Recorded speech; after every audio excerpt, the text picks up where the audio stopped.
Mahiya kayo sa mga sarili nyo at Malacanang. How dare you? Malinaw po ang batas. Kung dati ang problema ay kulang ang pondo ng PhilHealth, ngayon po, sumobra ang pondo. Bakit? Dahil pinagkakait ang benepisyo sa taong bayan at dahil pinataas pa ang premium. At huwag niyong pong sisihin ang batas na ating isinulong dahil yung pagtaas po ng premium, yan po ay napasa loob sa isang implementing rules and regulation na hindi po kasama dun sa ating batas na isinulong sa 17th Congress. Mahiya kayo sa mga sarili nyo at Malacanang. How dare you?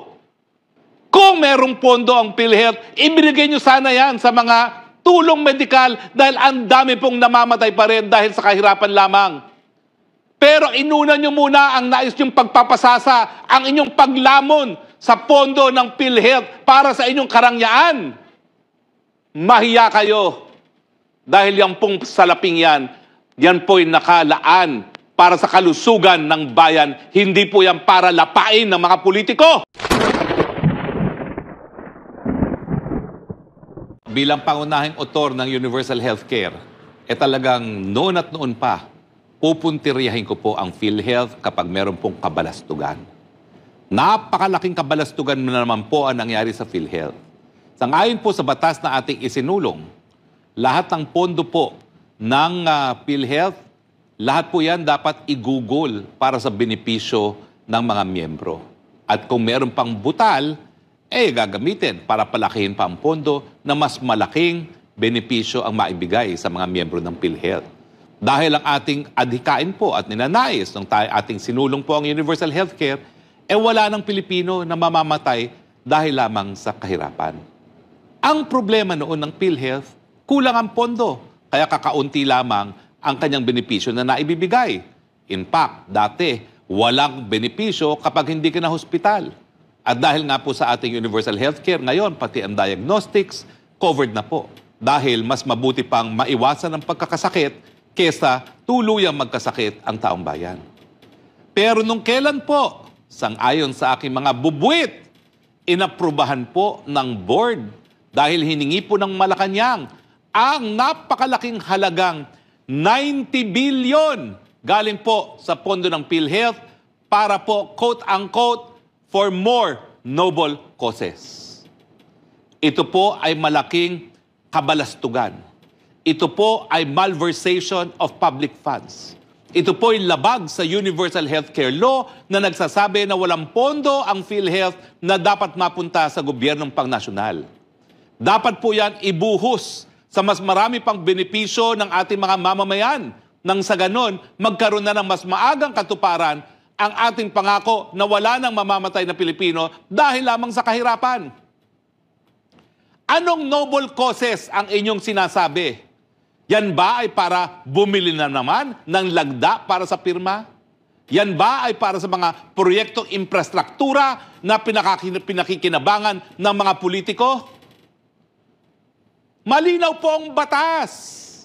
Kung dati ang problema ay kulang ang pondo ng PhilHealth, ngayon po, sumobra ang pondo. Bakit? Dahil pinagkakait ang benepisyo sa taong bayan at dahil pinataas pa ang premium.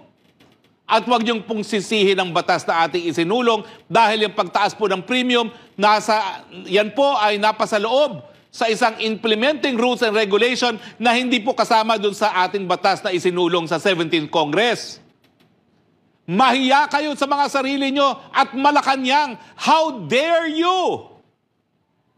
Kung sobra ang pondo ng PhilHealth, dapat binawasan ang premium. Bakit nyo pa pinayagang tumaas na naman ang premium? Kung merong pondo ang PhilHealth, ibigay nyo sana yan sa mga tulong medikal dahil ang dami pong namamatay pa rin dahil sa kahirapan lamang. Pero inuna nyo muna ang nais nyong pagpapasasa, ang inyong paglamon sa pondo ng PhilHealth para sa inyong karangyaan. Mahiya kayo. Dahil yan pong salaping yan po'y nakalaan para sa kalusugan ng bayan. Hindi po yan para lapain ng mga politiko. Mamatay sana kayo lahat ng mga lumalamon ng pondo na nakalaan para sa kalusugan ng mga mahihirap na mga Pilipino. But because we are responsible here in SMNI, iniimbitahan ko po ang kahit sino sa PhilHealth, tumawag po kayo ngayon sa amin para marinig ang inyong panig. In fairness, kanina pa po namin kayo tinatawagan, kaya nga po hinuli namin itong segment na ito. Bakit kayo naglaan ng 90 billion for, quote-unquote, more noble causes? Ano pa ba ho ang noble cause kung hindi doon sa maiwasan ang pagkamatay ng mahirap dahil lamang sa kahirapan? Hindi ba ho, wala nang mas noble na cause pa kung hindi yung karapatan mabuhay? Dahil napakadami pong namamatay dahil hindi lang nila kayang magpagamot? Wala na pong more noble cause dyan kung tayo po ay sisiguraduhin na maprotektahan ang karapatang mabuhay, lalong-lalo na ng mga mahihirap na mga Pilipino.